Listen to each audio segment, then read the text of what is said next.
La otra cuestión es que a veces yo tengo que modificar la prueba y entonces le digo a un paciente, voy a intentar, como el paciente se me dispersa y demás, por ejemplo, en un abuelo grande, mire, don Cosme, deje la mano en alto y cuando el sonido se vaya, usted baje la mano.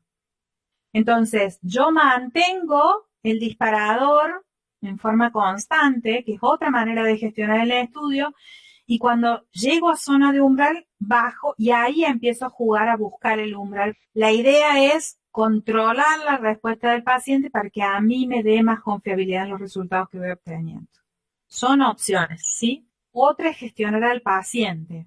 Es decir, voy a intentar hacer más confiable su atender a una mujer de 93 años y para hacerle la audiometría, al no verme, al estar en silla de ruedas, la hice con la paciente al lado y lo que yo hacía era cuando le pasaba un sonido muy fuerte para condicionarla, le apretaba la mano para que se diera cuenta que quería que respondiera y después, cuando el sonido desaparecía, se la soltaba. Cuando ella aprendió esta cosa de condicionamiento que se le propuso, que fue adaptado a esta paciente, ella era la que me agarraba la mano y cuando escuchaba el sonido me la apretaba. Porque no teníamos otra herramienta por esta cosa de inmersión en el silencio, en su no visualidad, como una oferta de contrato procedimental, ¿sí? De condicionamiento acordado. Entonces, esas modificaciones son una manera de gestionar al paciente. Entonces, dentro de estos algoritmos, volvemos a reconocer que ensordecemos después de obtener las dos vías aéreas. Podemos ahí jugar con tomar un Weber como para estar más orientados o no, pero ese sería el momento y cuando ensordecemos la vía ósea, después de haberlas obtenido las ambas. Vamos a volver a las fisiologías recordando que yo necesito saber qué pasa en cada uno de los oídos, ¿sí? Vimos estos conceptos, que si cuando en algún punto tengo una conducción ósea mejor que la otra, esa empieza a participar y en realidad yo no estoy tomando el registro de la opuesta. Entonces, cuando yo tengo un oído que mantiene mucha más audición que el otro, el fonoaudiólogo debe proponer el disparador en el oído peor y el oído mejor debo sacarlo del testeo, porque si no le voy a atribuir sensaciones al oído peor que han sido captadas por el mejor, básicamente, que era lo que estuvimos viendo de repaso.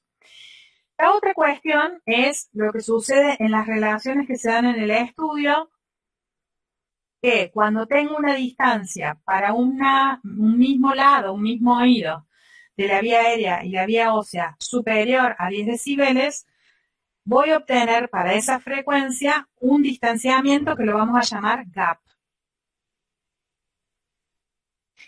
Esa diferencia pone en relevancia un problema compatible con una hipoacusia de conducción o mixta en este caso. Y las posibilidades de esos resultados serían como esta.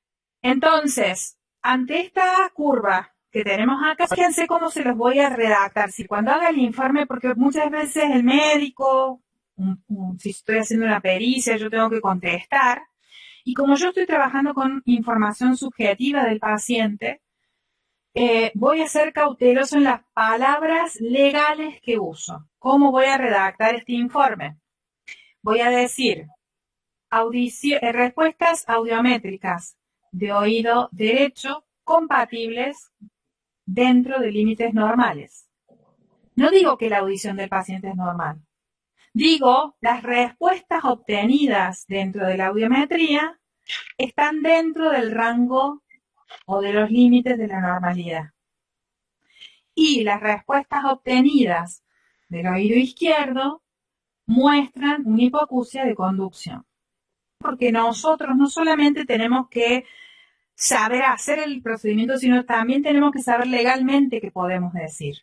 Es hipoacusia de conducción porque la flecha que yo te acabo de poner verde muestra una distancia de la vía aérea del oído izquierdo y de la vía ósea del mismo oído que muestra ese distanciamiento de más de 10 decibeles, por lo tanto me da un gap. Yo te cuento que necesito mayor energía sonora en el oído izquierdo Cuando le paso el sonido, por eso está como más bajito acá, la vía aérea, para despertar la sensación auditiva necesito más intensidad y por lo tanto me desplazo al umbral y la intensidad de la vía ósea se mantiene normal, se mantiene igual, se mantiene conservada. Eso hace que haya una distancia entre estas dos, la vía aérea y la vía ósea del mismo oído. Cuando yo empiezo a graficarlo, me da esto. En el caso de oído derecho, para su vía aérea y su vía ósea, no hay diferencia. Y si hay menos de 10 decibeles, por lo tanto no hay gap. Mientras que para el oído izquierdo tengo esa diferencia. Sí, no estoy diciendo que esa es la audición del paciente. Yo estoy diciendo respuestas audiométricas. Yo no sé cómo es la audición del paciente. Yo sé qué resultados audiométricos he logrado. Cuando yo hago estas presentaciones, por ejemplo, en una comunidad médica y digo, bueno, audiometría normal en oído derecho. ¿Qué certeza tenés que es normal si no conoces la audición del paciente? Y tienen razón, yo la audición no la conozco. Yo lo único que obtuve son respuestas audiométricas. Bueno,